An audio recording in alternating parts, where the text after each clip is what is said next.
देखिए, पद्म पुराण पुराणों में इसका स्थान दूसरा पर है। श्रीमद् भागवत महापुराण के बाद ये पद्म पुराण का बहुत बड़ा महत्व है। इसका विशेषता बतलाया गया है। देखिए, त्रिदेवों में श्री विष्णु की श्रेष्ठता तथा ग्रंथ का उपसंहार।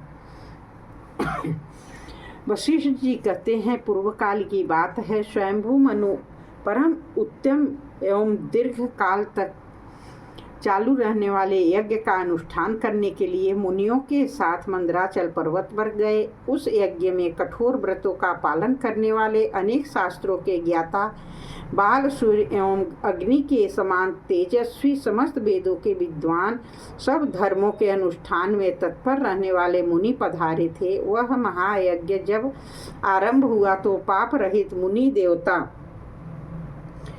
तत्व का अनुसंधान करने के लिए परस्पर बोले, वेदवेत्ता ब्राह्मणों के लिए कौन देवता सर्वश्रेष्ठ हैं?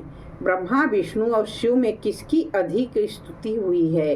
किसका चरणोदक सेवन करने योग्य है? किसकी भोग लगाया हुआ प्रसाद परम पावन है? कौन अविनाशी परम धाम स्वरूप एवं सनातन परमात्मा है? किसके प्रसाद और चरणोदक पितरों को तृप्ति प्रदान करने वाला होता है? तो वहां बैठे हुए महर्षियों ने इस विषय पर महान वाद विवाद हुआ। किन्हीं महर्षियों ने केवल रुद्र को सर्वश्रेष्ठ बतलाया तो कोई कहने लगे ब्रह्मा जी पूजनीय हैं। कुछ लोगों ने कहा सूर्य ही सब जीवों के पूजनीय हैं, तथा कुछ दूसरे ब्राह्मणों ने अपनी सम्मति इस प्रकार प्रकट की, आदि अंत से रहित भगवान विष्णु ही परमेश्वर हैं। वे ही सब देवताओं में श्रेष्ठ हैं एवं पूजन करने योग्य हैं। इस प्रकार विवाद करते हुए महर्षियों ने स्वयंभू मनु से कहा, वे जो शुद्ध सत्वमय कल्याण में गुणों से युक्त कमल के समान नेत्रों वाले श्री देवों के स्वामी भगवान पुरुषोत्तम है, एकमात्र वे ही ब्रह्मवेत्ता ब्राह्मणों द्वारा पूजित हैं। मनु की यह बात सुनकर सब महर्षियों ने हाथ जोड़कर तपोनिधि भृगु जी से कहा, सुब्रत, आप हम लोगों का संदेह दूर करने में समर्थ हैं। आप ब्रह्मा, विष्णु, महादेव तीनों देवताओं के पास जाइए। और ऐसा कहने पर मुनि श्रेष्ठ भृगु तुरंत ही कैलाश पर्वत पर गए। भगवान शंकर के गृह द्वार पर पहुंचकर उन्होंने देखा, महाभयंकर रूप वाले नंदी हाथ में त्रिशूल लिए खड़े हैं। भृगु जी ने उनसे कहा, मेरा नाम भृगु है, ब्राह्मण हूँ और देव श्रेष्ठ महादेव जी का दर्शन करने के लिए आया हूँ। आप भगवान शंकर को शीघ्र ही मेरे सूचना दीजिए। यह सुनकर समस्त शिवगणों के स्वामी नंदी जी ने उन अमित तेजस्वी महर्षि से कठोर वाणी बोले। कठोर वाणी में कहा, इस समय भगवान के पास तुम नहीं पहुंच सकते। अभी भगवान शंकर देवी के साथ क्रीड़ा भवन में है। यदि जीवित रहना चाहते हो तो लौट जाओ। तब भृगु ने कुपित होकर, ये रुद्र तमोगुण से युक्त होकर उसने अपने द्वार पर आए हुए मुझ ब्राह्मण को नहीं जानते, इसीलिए इन्हें दिया हुआ अन्न, जल, फूल, हविष तथा निर्माल्य सब कुछ अभक्ष्य हो जाएगा। इस प्रकार भगवान शिव को शाप देकर भृगु ब्रह्मलोक में गए। वहां ब्रह्मा जी सब देवताओं के साथ बैठे हुए थे। उन्हें देख भृगु जी ने हाथ जोड़कर प्रणाम किया और चुपचाप वे उनके सामने खड़े हो गए। किंतु ब्रह्मा जी ने उन मुनि श्रेष्ठ को आया हुआ देखकर उनका कुछ सत्कार नहीं किया, उनसे प्रिय वचन तक नहीं कहा।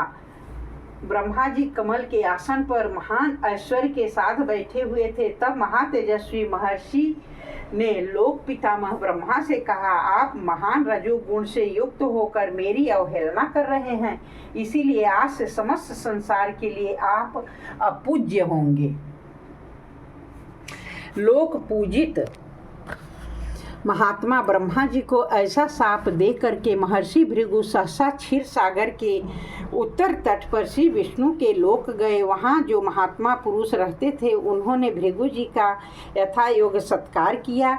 उस लोक में कहीं भी उनके लिए रोक टोक नहीं हुई। वे भगवान के अंतःपुर में बेधड़क चले गए और वहाँ उन्होंने सूर्य के समान तेजस्वी विमल विमान में शेष नाग की सैया पर सोए हुए भगवान लक्ष्मीपति को देखा। लक्ष्मी अपने कर कमलों से भगवान के दोनों चरणों की सेवा कर रही थी। उन्हें देखकर मुनिश्रेष्ठ भृगु अकारण कुपित हो उठे। उन्होंने भगवान के शोभायमान वक्षस्थल पर अपने बाएं चरण से प्रहार किया, पर भगवान तुरंत उठ बैठे और प्रसन्नतापूर्वक बोले, आज मैं धन्य हो गया।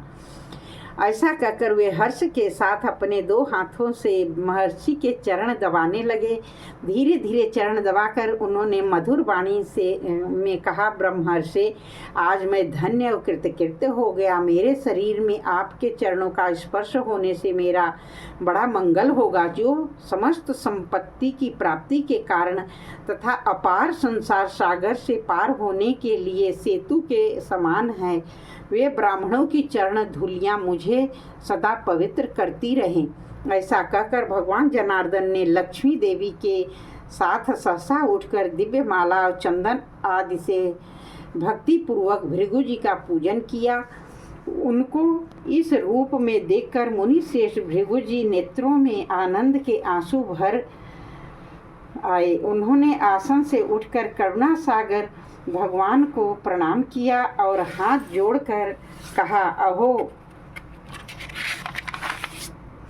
श्री हरि, कितना मनोहर रूप है, कैसी शांति है, कैसा ज्ञान है, कितनी दया है, कैसी निर्मल क्षमा और कितना पावन सत्व गुण है। भगवान आप गुणों के समुद्र हैं। आप में ही स्वाभाविक रूप से कल्याणमय सत्व गुण का निवास है। आप ही ब्राह्मणों के हितैषी, शरणागतों के रक्षक हैं, पुरुषोत्तम है। आपका चरणोदक पितरों, देवताओं तथा संपूर्ण ब्राह्मणों के लिए सेव्य है।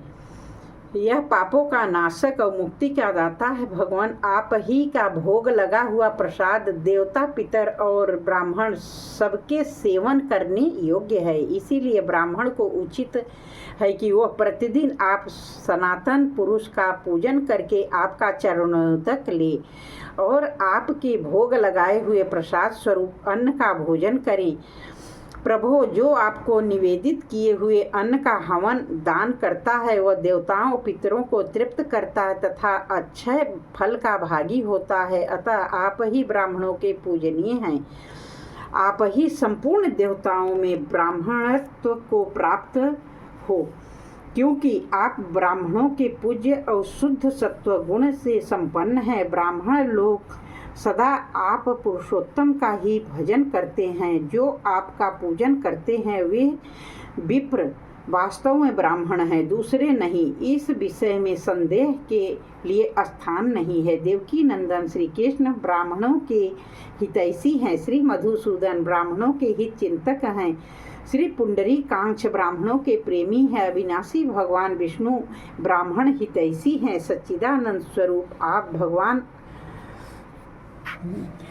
वासुदेव एवं अपनी महिमा से कभी च्युत न होने के से श्री हरि ब्राह्मणों के हितकारक हैं। भगवान नरसिंह तथा अविनाशी नारायण भी ब्राह्मणों पर कृपा करने वाले हैं। श्रीधर, शीश, गोविंद एवं वामन आदि नामों से प्रसिद्ध भगवान श्री हरि ब्राह्मणों पर स्नेह रखते हैं। 12 रूपधारी पुरुषोत्तम भगवान केशव ब्राह्मणों का कल्याण करने वाले हैं। रघुकुल भूषण राजीव लोचन श्री रामचंद्र जी ब्राह्मणों के सुहृद हैं। भगवान पद्मनाभ दामोदर श्री कृष्ण भी ब्राह्मणों के हित चाहने वाले हैं। माधव यज्ञ पुरुष एवं भगवान त्रिविक्रम भी ब्राह्मण हितैषी हैं। पीताम्बरधारी ऋषिकेश श्री जनार्दन ब्राह्मणों के हितकारी हैं। सांग धनुष धारण करने वाले ब्राह्मण हितैषी श्री वासुदेव को नमस्कार है। कमल नयन, कमल के समान नेत्र वाले लक्ष्मीपति श्री नारायण को नमस्कार है। ब्राह्मण हितैषी देवता सर्वव्यापी वसुदेव को नमस्कार है। कल्याणमय गुणों से परिपूर्ण सृष्टि पालन और संहार के कारण रूप आप परमात्मा को नमस्कार है। ब्राह्मणों के हितैषी देवता प्रद्युम्न, अनिरुद्ध तथा संकर्षण को नमस्कार है। शेष नाग की सैया पर शयन करने वाले ब्राह्मण भगवान विष्णु को नमस्कार है। कमल के समान नेत्रों वाले श्री रघुनाथ जी को बारंबार नमस्कार है। प्रभु, संपूर्ण देवता और ऋषि आपकी माया से मोहित होने के कारण संपूर्ण लोकों के स्वामी आप परमात्मा को नहीं जानते। भगवान, संपूर्ण वेदों के विद्वान भी आपके तत्व को नहीं जानते। भगवान, मैं महर्षियों के भेजने पर आपके पास आया हूँ। आपके शील और गुणों का ज्ञान प्राप्त करने के लिए मैंने आपके छाती पर पैर रखा है। गोविंद, कृपा निधि, मेरे इस अपराध को क्षमा करें। ऐसा कहकर महर्षि भृगु ने बारंबार भगवान के चरणों में प्रणाम किया। भगवान के धाम में रहने वाले दिव्य महर्षियों ने भृगु जी का भली भांति स्वागत सत्कार किया। वहां से प्रसन्न चित्त होकर वे यज्ञ में महर्षियों के पास लौट आए। महर्षियों ने उठकर नमस्कार किया, विधि पूर्वक उनकी पूजा की। तत्पश्चात मुनिश्रेष्ठ भृगु ने उन महर्षियों से सब बातें बताईं। उन्होंने कहा, ब्रह्मा जी में रजोगुण का आधिक्य है और रुद्र में तमोगुण का। केवल भगवान विष्णु शुद्ध सत्वमय हैं।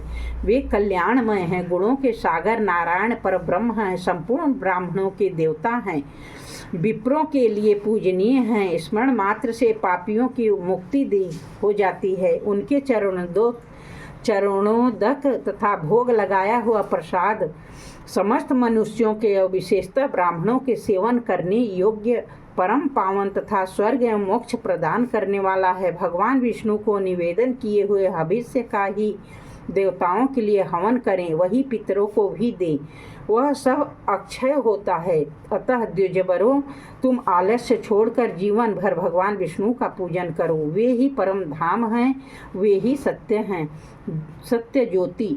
अष्टाक्षर मंत्र के द्वारा विधि पूर्वक पुरुषोत्तम का पूजन और उनके प्रसाद का सेवन करना चाहिए। श्री विष्णु की ये सब यज्ञों के भोक्ता परमेश्वर हैं, ऐसा जानकर उन्हीं के उद्देश्य से सदा हवन, दान और जप करें। वशिष्ठ जी कहते हैं, भृगु जी के ऐसा कहने पर समस्त निष्पाप महर्षियों ने उन्हें नमस्कार किया और उन्हीं से मंत्र की दीक्षा ले भगवान विष्णु का पूजन किया। राजन, ये सब बातें मैंने प्रसंगवश तुम्हें बतलाई है। भगवान श्री रामचंद्र जी सब देवताओं में पावन और पुरुषोत्तम है। अतः यदि तुम परम पद को प्राप्त करना चाहते हो तो उन श्री रघुनाथ जी का शरण में जाओ। राजन, यह समस्त पुराण वेद के तुल्य है। स्वयंभू मनवंतर के साक्षात ब्रह्मा जी ने इसका उपदेश किया है। जो प्रतिदिन एकाग्र चित्त हो इसका श्रवण अथवा पाठ करता है, उससे भगवान श्री लक्ष्मी में अनन्य भक्ति होती है। वो विद्यार्थी हो तो विद्या, धर्मार्थी हो तो धर्म, मोक्षार्थी हो तो मोक्ष और कामार्थी हो तो सुख पाता है। द्वादशी तिथि को श्रवण नक्षत्र में सूर्य और चंद्रमा के ग्रहण के अवसर पर अमावस्या पूर्णिमा के दिन भक्ति पूर्वक पाठ करना चाहिए। जो एकाग्र चित्त हो प्रतिदिन इसके आधे या चौथाई श्लोक का भी पाठ करता है, वो निश्चय ही 1000 अश्वमेध यज्ञ का फल पाता है। इस प्रकार यह परम पद्म पुराण कहा गया। यदि परम पद की प्राप्ति चाहते हो तो सदा भगवान ऋषिकेश की आराधना करो। सूत जी कहते हैं, अपने गुरु वशिष्ठ जी के ऐसा कहने पर नृप श्रेष्ठ राजा दिलीप ने उनको प्रणाम किया। यथा योग्य पूजा करके उनसे विधि पूर्वक विष्णु मंत्र की दीक्षा ली। फिर आलस्य रहित हो उन्होंने जीवन भर श्री ऋषिकेश की आराधना करके समयानुसार योगियों को प्राप्त होने योग्य सनातन विष्णु धाम को प्राप्त हुए। बोलिए विष्णु भगवान की जय। ये उत्तरखंड संपूर्ण हुआ।